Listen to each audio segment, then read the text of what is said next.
కాబట్టి ఏకాదశి వ్రతం ఎవరి కొరకు వారి కొరకే.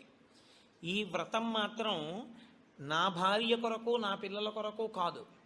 నా భార్య చేస్తే నా కొరకు దాని బిడ్డల కొరకు కాదు.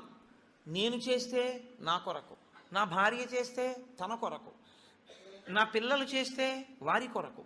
ఇది ఎవరు చేస్తారో కేవలం వారి కొరకే. ఏ చెరుకు కర్ర నలిగిందో అది పంచదార బెల్లంగా మారుతుంది. ఆ చెరుకు కర్ర నలిగింది కదండి, నేను నలగాల అని నిలబడిన చెరుకు కర్ర పంచదార బెల్లంగా మారలేదు. అలాగే ఎవరు శరీరాన్ని ప్రయత్నపూర్వకంగా క్లీశ పెడతారో వారు మాత్రమే ఏకాదశి వ్రతమును చెయ్యగలరు. క్లీశము అనుభవించడానికి ఇష్టము లేనివారు ఏకాదశి వ్రతము చెయ్యలేరు.